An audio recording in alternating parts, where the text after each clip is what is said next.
And now, as we have in the past, we want to kick off our general session with a presentation that will give you a tremendous overview of the CPO market, but also hopefully provide some insight into some opportunity areas for either your dealership or your company in the CPO space. And to do that, we welcome to the stage this afternoon Jonathan Banks of the NADA Used Car Guide and Tyson Jominy of J.D. Power. Round of applause for this gentleman.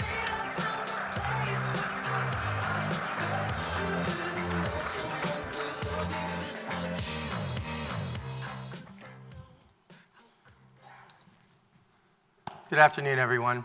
That'll be the last time I get to be announced as working for NADA Used Car Guide. So the first thing, J.D. Power purchased NADA Used Car Guide in 2015. Over the year and 6 months or so, we've developed our brand strategy, so now we're going to be J.D. Power Analytics, or Data and Analytics. One of the big things that come out of this is we combined a lot of strengths in our data sets, our market expertise, and really our market experience and analytics in both the new and used car side. We are able to take the expertise that Tyson brings from PIN in our incentive planning to a lot of the work that I've done over the years in used vehicle forecasting, price forecasting at NADA. So now J.D. Power, we really we've combined forces to really create what I think will be unique services to all of you. And CPO is just one of them. So today we're going to utilize a lot of the data that we looked at. As Bill was saying, we're going to look at the market from a kind of a high-level overview. It really comes down to the success, as we just saw from the Dealer of the Year, is implementation at the dealer level and at the OEM level, really having an understanding of how your CPO vehicles perform in the market, and that's something we can help with, but not something we're going to address today. Today we're going to stick at a pretty high level, and we think give you some pretty good insight on the way we see the overall market go and some challenges and opportunities that we've identified. Tyson? Well, good afternoon, everyone. I'm very excited to be here. I'm Tyson Jominy. I am from our Power Information Network Group, or what we call PIN. Real quickly, about PIN, how we do things.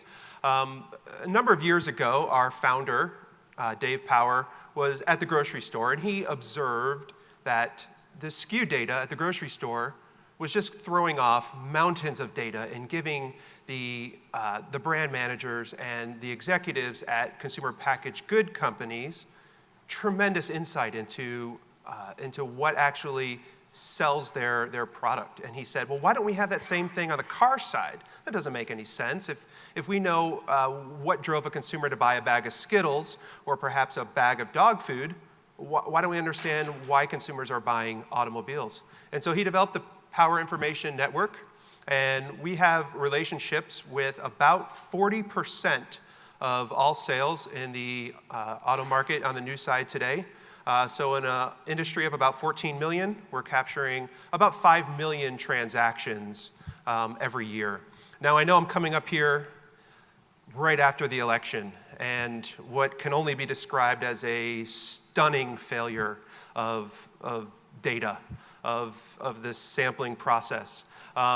And I'm sure many of you woke up Wednesday morning saying, how did that happen? How did we all miss this? I'll say the primary difference between what goes on in a presidential campaign is that they survey about 100,000 total in the election. From the beginning to the end, all the states, all the polls are about 100,000 voters only. As mentioned, we capture 4 to 5 million transactions on an annual basis, or we're capturing somewhere about 100,000 transactions more or less a week, as opposed to over this entire presidential election. And even more importantly than that, this is not just calling consumers or calling voters and asking, what color is the sky today?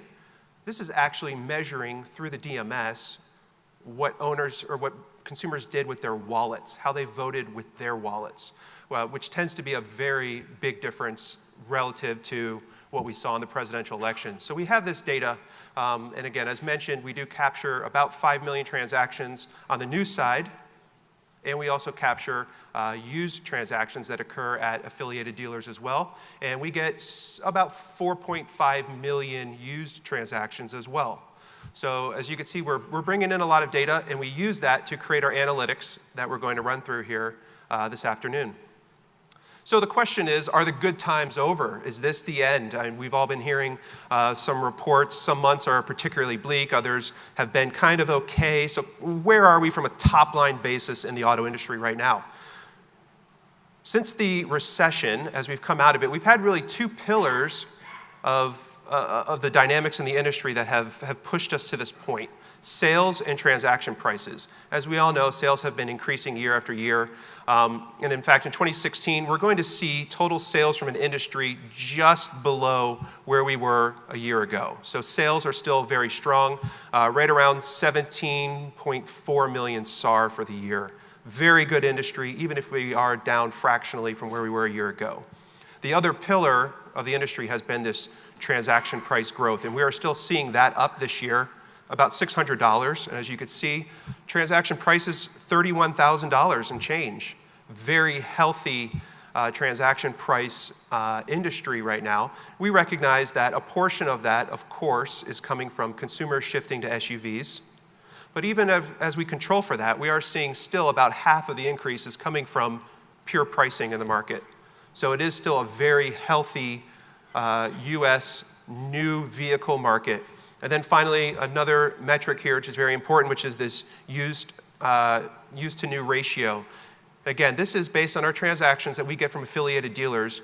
We're seeing that about 83% of all a ratio of used to new right now. And that's been increasing, and as you can see, the highest since 2011. So a very healthy retail environment and a very healthy used and growing supply of used vehicles.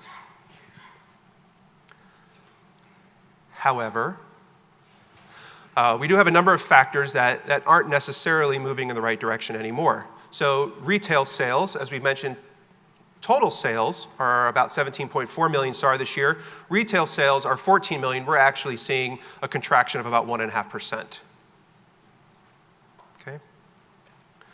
Negative equity also on the rise, now up to 31%. Nearly 1 in 3 consumers are coming back to market with a negative equity position, and that's an increase from last year of almost 2 percentage points. In percent terms, we're talking about an 8% increase in negative equity year over year. Very similar metric to that, trade-in equity also down. Down for cars quite a bit, and we'll take a look at some of those metrics later, but also even down for trucks. $250 decrease for trucks. Not only that, looking how consumers are financing their vehicles, 72-month financing and longer, of course, has long caught on. Even some OEMs that traditionally have not offered it in the past, we're now seeing that they offer it this year. That's kind of an old story now. Where are we looking now? 84-month financing and longer. So now we're starting to get out to 7 years and beyond. That's 5% of all new vehicle transactions right now. That's up 1 percentage point, or actually about a 25% increase in consumers financing their vehicles for 84 months and longer. Lease. We know this story as well. Leasing is up. It's 2.5 percentage points higher than it was a year ago. It's now up to about 30%. Earlier in the year, it was well over a third of all transactions. It's fallen back a bit as the year has gone on. For some of the reasons we'll talk about in a bit. But that's up, and we show that as red. Some of you may be saying, how can leasing be red? That's what feeds us. We're here to talk CPO. We'll take a look in a few slides here to see some of the pressures, some of the perhaps the factors that are weighing in now that make it more of a risk than it is necessarily a benefit to the industry. If we had created this slide 5 years ago, we probably would have had that green, because a growing lease portfolio means lessees coming back, means more CPO, means more new sales, and all the virtuous cycle begins. Days to turn. So close measure of inventory. It's rising. It's up 4 days here. If we were to drill this down perhaps to luxury cars, we would see that those are up 15 days year over year, or 2 full selling weeks. That's 2 extra weekends that luxury cars are sitting around, but as an industry, it's still up about 4 days, so that's increasing as well, despite the fact that, next point, incentives are up to 10% of MSRP.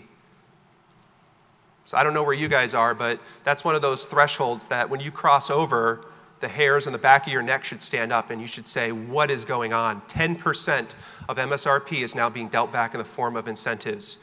And the way that that manifests itself, as mentioned, these leases, 30% of industry is leasing. The average lease offer value these days, OEMs are spending about $6,800 per unit to support leases going out the door on 30% of the market.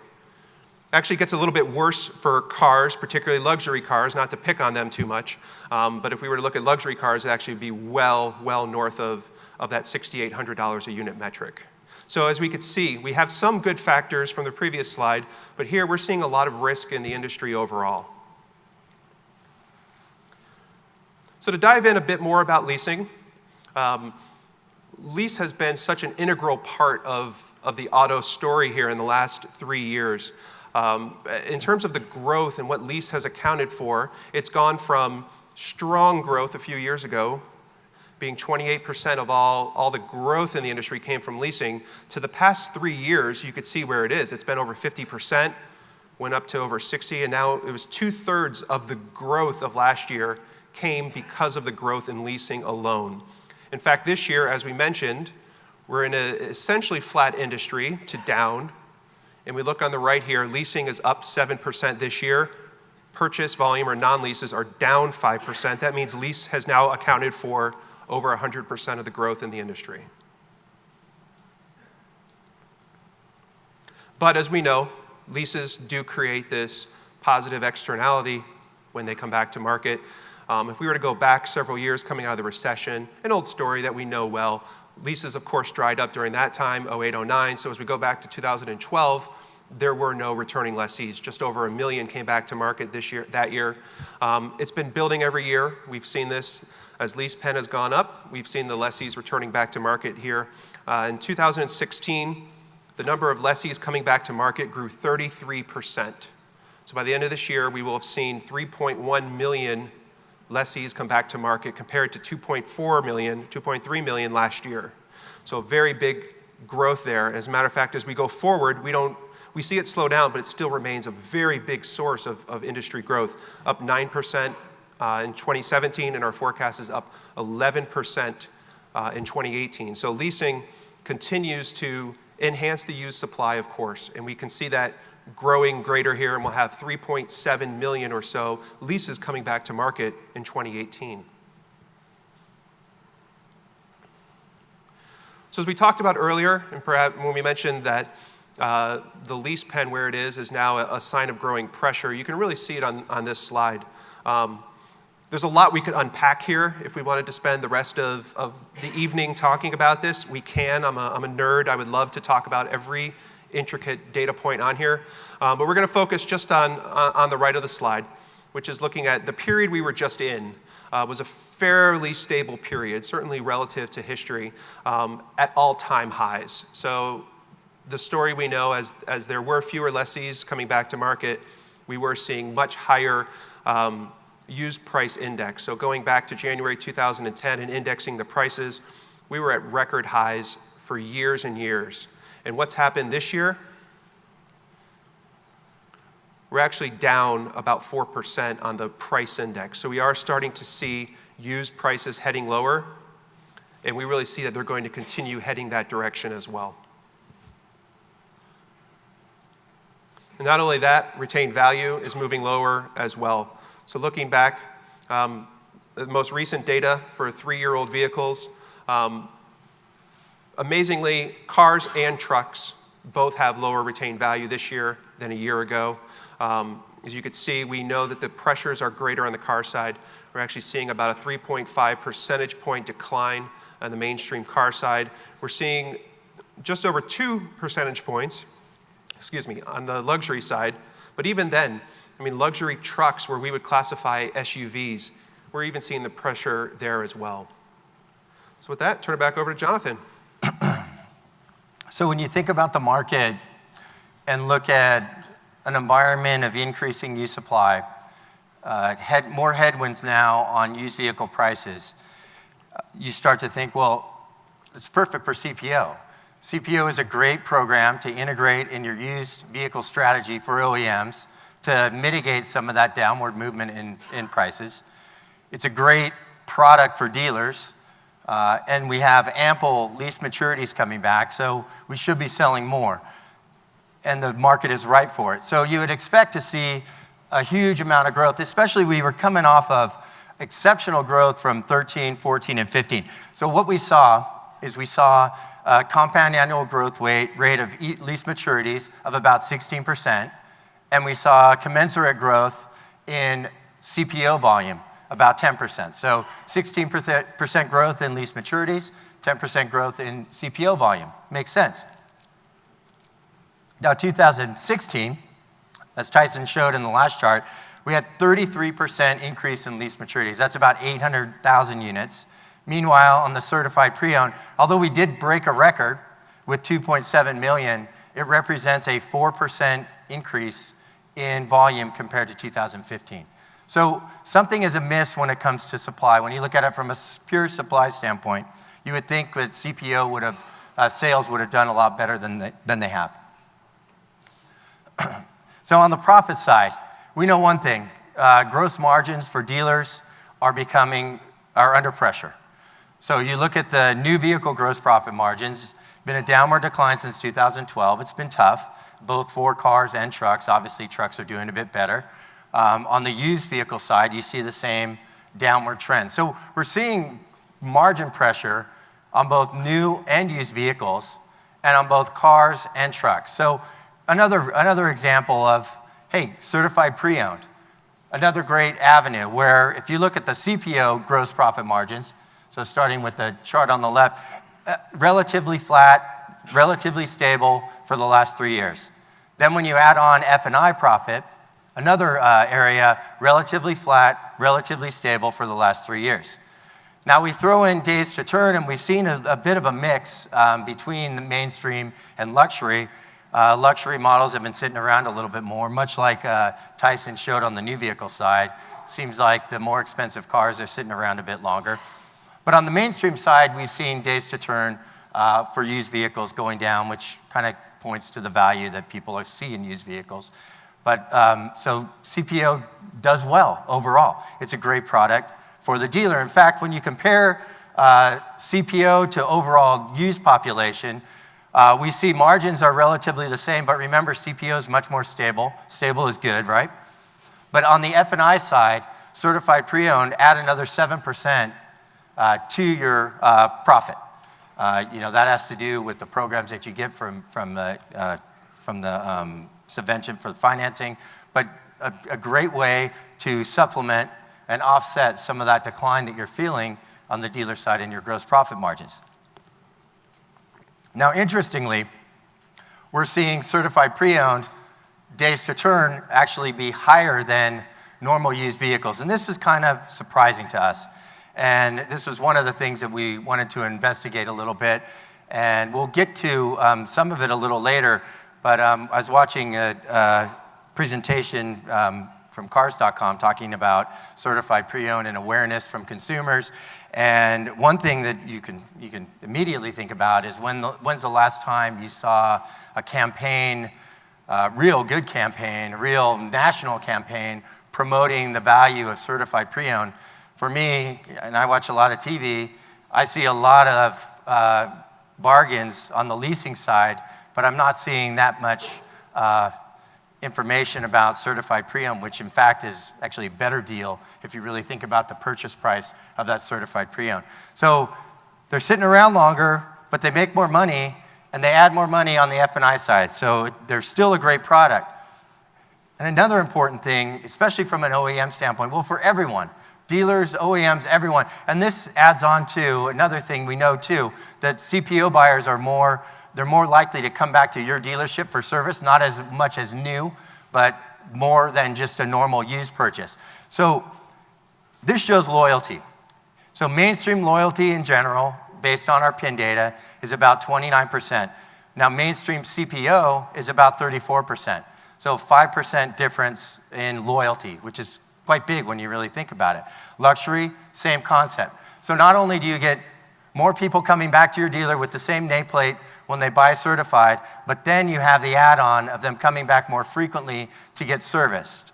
So loyal customers are good customers. Now let's think back to how many lease maturities we have coming back to the market, and let's think about 3.1 million and an increase now of 5% in your loyalty. That's pretty good. That's pretty great. So when you think about the opportunity from all that volume coming through, and us not capitalizing on certifying, and us not capitalizing on loyalty, which is really hard to maintain, as you know. I mean, you hear about how we have to do all these things on social media and target the right consumer, and we do have to do that. We got to bring new people into your dealership and into the brand all the time. But first and foremost, let's keep the ones that we have, and let's create the products that facilitate that loyalty, and certified pre-owned is definitely one of them. So when we think about everything together, you think, okay, CPO, great product. We should be capitalizing on it. All the tailwinds are kind of for CPO to succeed. So we looked at, well, why isn't it succeeding? So we found a few challenges that came out of our data. Okay. Do you want this? Sure. Okay, so we recently completed a survey at nadaguides.com. And consumers opted into this survey and tried to understand a little bit more about their understanding of CPO.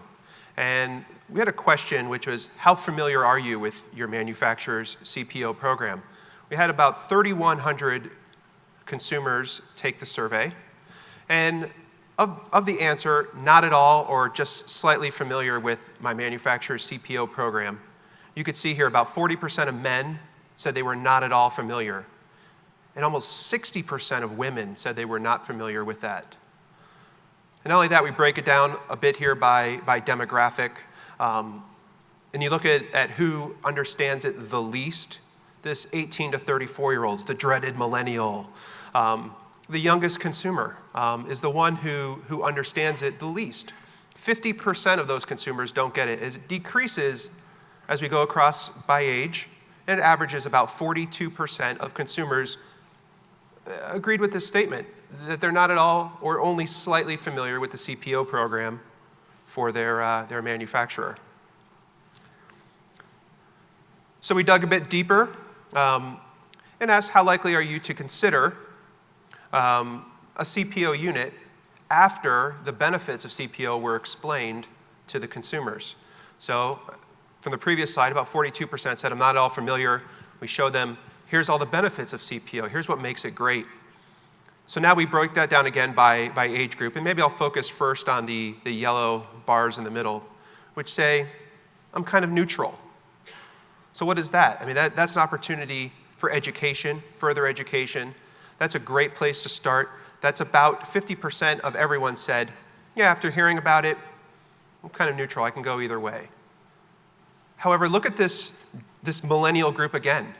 Among those who said they're extremely likely to get it, after learning of the benefits, they were the group that most responded to it. What an opportunity for us. This group is raising their hand saying, tell me more, I want to know more about this CPO product.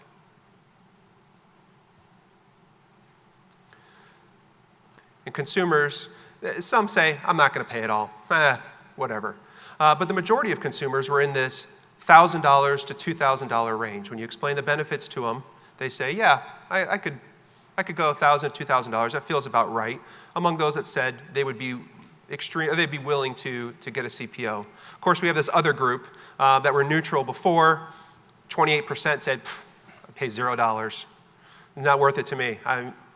You can't help those people, but look right next to them. I mean, we have 44% that are neutral that still say, I'm willing to pay about $1,000 for this product, which is fantastic news because when we see what they actually do pay, we see that CPO premiums are sort of in this $1,000 to $1,800 range. So right where consumers, after learning of the value and asking them, sort of a dirty conjoint analysis here, we'd say, well, what are you willing to pay? They say $1,000 to $2,000. Well, what does it actually cost? $1,000 to $2,000. So we've got a great match here of consumer interest and willingness to pay with what the product actually costs them. And again, going back to this youngest demographic who we all really want to hook up with, as I was saying before sarcastically about dreaded millennials, these are of course the next big wave of consumers and who we really want to connect with. They're open to the idea, and when they learn more about it, they want in. They want to know about the CPO product. And looking at what the CPO cost is between mainstream and luxury, we're seeing about $1,200 on the mainstream side, about $2,000 on the luxury side, about where we all would expect it to have been. Awareness is clearly an issue.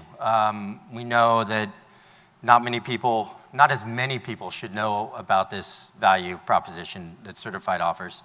And we need to capitalize on that. And we do know that people believe that it's valuable. And we see in our market data that it is valuable. Retail prices are higher for Certified Pre-Owned, as Tyson showed. So the question is, it just begs the question of what's going on? Why are more vehicles not being sold as certified? And it could be inventory, but one thing that we identified using PIN information as well is you start looking at payments. So you got your new vehicle finance at the top, averaging somewhere between $375 and $400. The average this year is $400. It ties into that increase in transaction price that we're seeing. But now when you look at a 3-year-old vehicle being financed as a used vehicle, the monthly payment is about $300. Now when you look at a lease payment for a new vehicle, the price of that vehicle is $300. So from a visual standpoint, Certified Pre-Owned, you have an option. You're a consumer coming in who, by the way, sees all the ads that I see. They're going to come in and look for that $299 lease payment. They may or may not be aware of CPO. 42% to 50% of them will be aware of it. They're going to come in and they're going to think, okay, I'm going to get a lease. It's parity. I get a new vehicle. It's a safe, reliable choice. I get to buy it hassle-free. I get incentive pretty high, as Tyson indicated. And, why not? And meanwhile, I'm aware of the lease programs because that may be what drove me into the dealership in the first place. And we see the same phenomenon when you go on the right-hand side where you're looking at your truck payments. Same deal. So CPO is kind of in no man's land. When you think about the fact that the retail premium is $800 to $1,800, well, we're talking about somewhere between $25 and $50 payment when you think about a 3-year loan. You kind of put that CPO right in the middle. So how are you going to sell a consumer to buy a used vehicle for a higher payment than leasing a vehicle? Now, granted, to lease a vehicle, you might have to have higher credit, might have to have a higher down payment, which gets me to the next point. We are really dealing with a fantastic time. When you think back to that used vehicle price index, and you think about how high used vehicle prices have been for the last 5 years, and you think about, okay, used supply was really low. Everyone was going to buy used vehicles because the economy sucked, and they wanted to look for value. There's demand. And in addition to that, as the years followed, since with this high demand and those really high prices, every consumer coming into your dealership had equity in that car or truck they were bringing back. In fact, if you look at the chart on the right, go back, the truck equity has been absolutely ridiculous. They had up to $10,000 this year, about $7,500, $7,000. It's been $5,000 low. I mean, $5,000 in equity in their car or truck. And meanwhile, even cars had $3,000 equity back in 2012. So they came in with a lot of money. They came in an equity position. In fact, at negative equity, the line chart shows only 28% of customers, 28 or 26, whatever it is, it's low. Customers came in in a negative equity position. I just took this apart, and I'm not going to worry about it. Meanwhile, today, almost 40% of consumers are coming in a negative equity position. In fact, when you break it down in the car segments, so small car, mid-sized car, compact car, those folks are now sitting at more of a negative equity position than we've ever seen. So most of them are dealing with high negative equity position, and in fact, most people aren't coming in with any equity at all. And guess who those people are? A lot of those people are millennials. So you think about it. You got a millennial coming in who maybe has good credit, maybe they don't, but chances are they have lower credit than someone like me. They're coming in with a trade-in equity that isn't great. They're going to be looking for value. So where are they going to find value? Are they going to find it on the new vehicle side where prices have been increasing dramatically? And maybe there's a really great lease payment for $299, but you need $2,400 out of pocket. And now my equity in my small car is now zero. What are you going to do? What are you going to get them in? And that's where we propose CPO as a huge opportunity. We have this huge flood of millennial buyers coming in. Not to diss any of you millennials who have credit at the same rate as me and you live in basements and all that stuff. But this is a situation that's real, okay? There are going to be a lot of people coming in from the small car segment that will not have equity. And we've seen this before. If you go back, way back in time, you could probably all remember when people came in and we had to incentivize on top of incentives to get people out from their upside down position in their loan. It happened. It did. We were all there. We saw it happen. You're running into it again. Your truck buyers, don't worry about it. Keep those cranking in. They're making hand over fist in their trade-in. But a huge number of buyers are going to come in with negative equity. Presents a huge opportunity for a value proposition that creates a risk-free purchase, a smart purchase, which we all know that millennials are much smarter and they think about things more than the Gen Xers, my little sliver that we barely exist. It's a rational, it's a smart purchase. A CPO is risk-free. It's a way to get consumers into the right vehicle because now you're shopping around looking for the right inventory instead of shopping around for your lease payment, which, by the way, if you get the person in the right vehicle, guess what? Chances are when you match a person's utility function with the vehicle that actually provides that utility to that function, so you get them into maybe a compact SUV instead of a small car because that fits their lifestyle better, and now you can because that compact SUV is 3 years old and you can provide that value.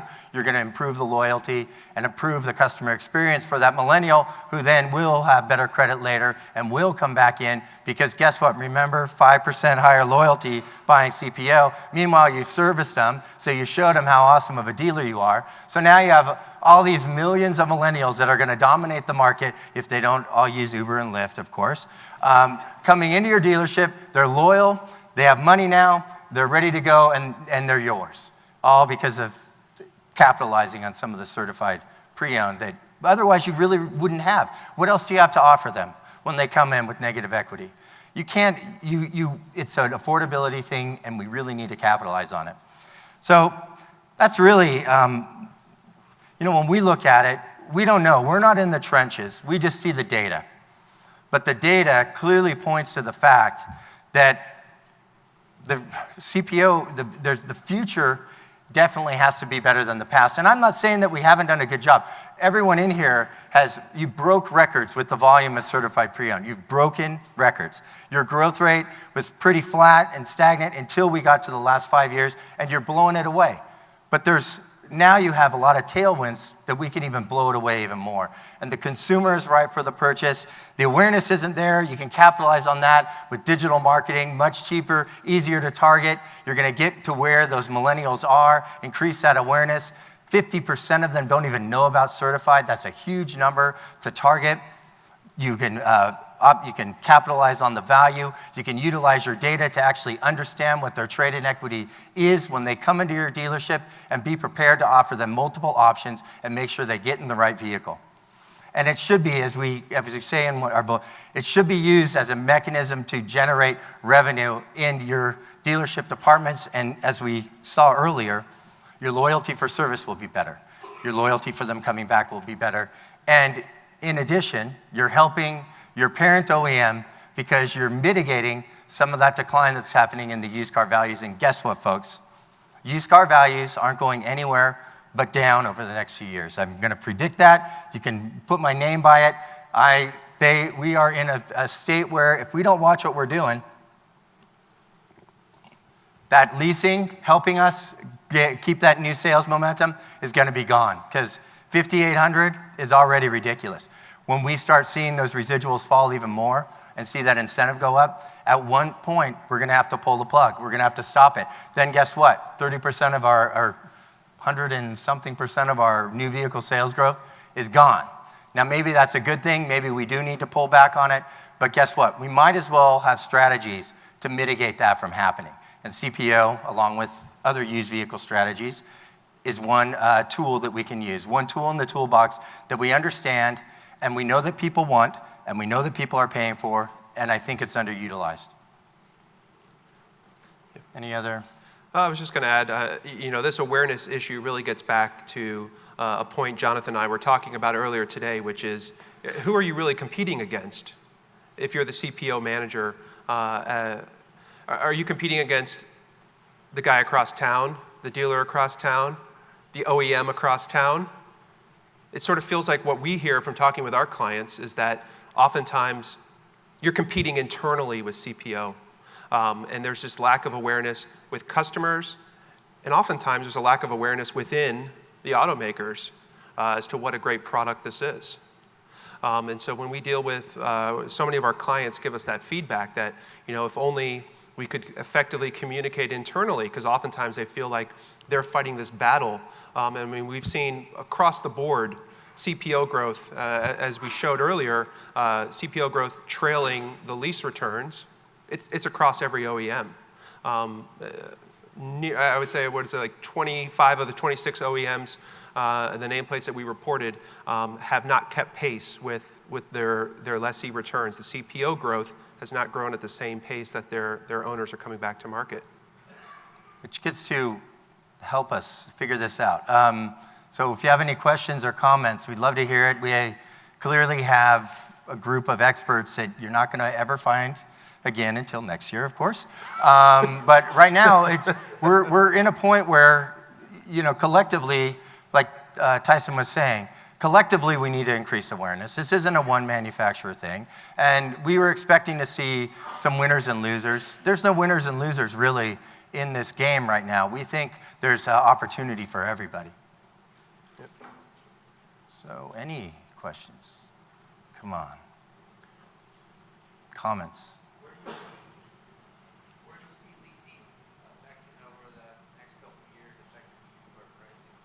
How is leasing going to affect used car pricing? Well, you saw the growth rate's going to slow, but the volume is going to increase. So the pool in 2000, and I'm going to preface it with a little bit. We actually have a forecast that we'll talk about on Thursday, so I don't want to give anything away. But by 2018 is really when the pool of used vehicles starts to get to historical levels. So if you think about that index that we showed and how it's way up here, and you look at the history and it's way down here, if we don't play our cards right, we could go back to historical trends, which I think everyone would agree would be a disaster. So is leasing part of it? It's part of it. We know used supply is increasing and that pool is going to continue to increase. But the fact that we got through this year with a 33% increase in lease maturity and only saw a deterioration of about 3.7% in prices, in used car prices, that says something about the infrastructure of selling used cars in the United States. We're doing pretty darn good because that supply increase could have caused a lot more damage than it did. And it's not really damage if you really think about it. All those used cars you got to sell. This is all opportunity, of course. It's a matter of keeping it stable. And meanwhile, we've been doing it under the high incentives, which are great. Obviously, if you want to count new vehicle sales as that as being your barometer. But obviously, every dollar of incentives that increase on the new side put downward pressure on a used price as well. Jonathan, we have another question back here. Sir, if you would just introduce yourself and your question, please. Yeah, my name is Bob Grill with Carfax. Got a question for you. The industry has been talking for a few years now, and certainly with the margin pressure that we're looking at, do you see a used car leasing program as a viable solution to part of this? We certainly have the technology to be able to figure the pricing going forward. Is that something that would cause additional problems, or is that a short-term solution, being able to come up with a valued used car lease program? Yeah, it's a good question. One thing, it would have been really a great idea 3 years ago, right? if we would have implemented it when used car prices were still going up. But that being said, the depreciation curve of a vehicle, you always read about, depreciation. Well, we know this. Depreciation beginning from when you buy a new car, you lose a lot right after you drive it off the lot. Surprisingly, when you look at that curve, it doesn't really, even as a vehicle gets older, the percentage change, say month to month, from 48 to 60 months is actually quite high. So it's not as if you have this really stable depreciation curve that you go, oh, I can predict it perfectly. And used leasing, is awesome because I can predict the depreciation perfectly. But that being said, I think any product that you can offer out there that gives a customer an alternative, especially when you consider Tyson's chart of the loans getting longer, we want to kind of keep that pool of buyers, that flow consistent. I think used vehicle leasing is a good way to do that. And back to the millennials who, you probably want to have certified used vehicle leasing to remove that risk. Of course, in that 3-year period, you don't want to have that kind of problem come up. But I think it's a good idea. It's just a matter of understanding vehicle depreciation, getting good, reasonable forecasts, not incentivizing too much, because then you can exacerbate the problem that's happening on the new vehicle side if you're subsidizing the residual value on a used vehicle. Then you got a bunch of vehicles coming back that you're going to have to deal with that might be upside down on the residual. So I like it. What do you think? I mean, I'm open to everything.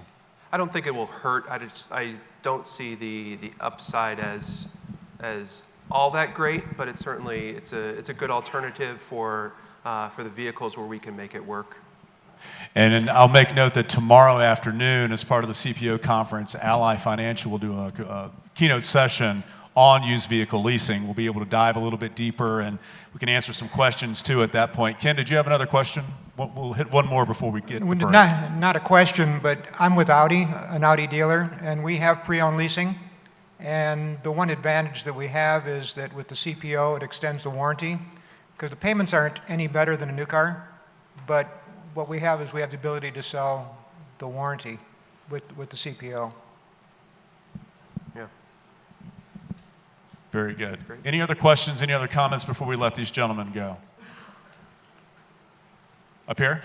Joe, could you get us a microphone here on about the third row? Sure. Raise your hand, please.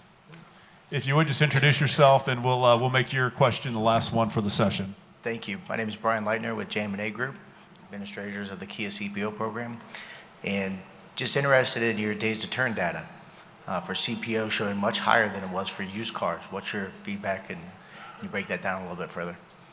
Kind of a surprise. I thought you had some thoughts on that earlier. Yeah, well, we know one thing too. You guys should be monitoring your days to turn because these are industry numbers. And then, but we do know that some manufacturers actually have a turn rate that's quicker. And historically, and maybe you already know that your turn rate is quicker.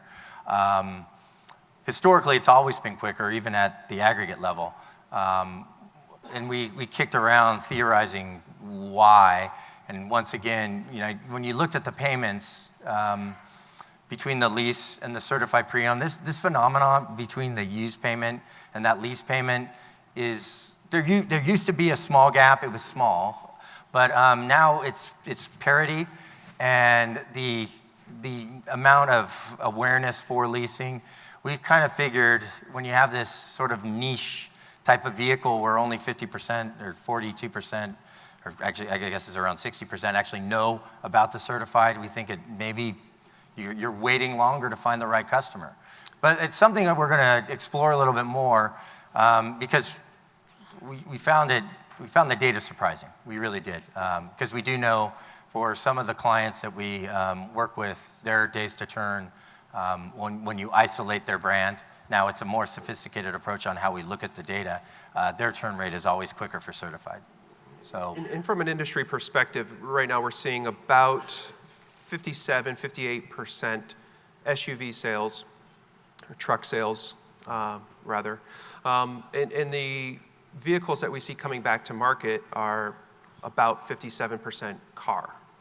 And so we have this inherent imbalance between what's coming back to market and what consumers are demanding to go out naturally.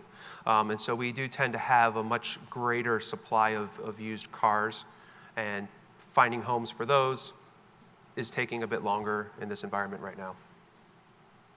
All right, very good. Tyson, Jonathan, thank you very much. Round of applause for these gentlemen this afternoon. Thank you.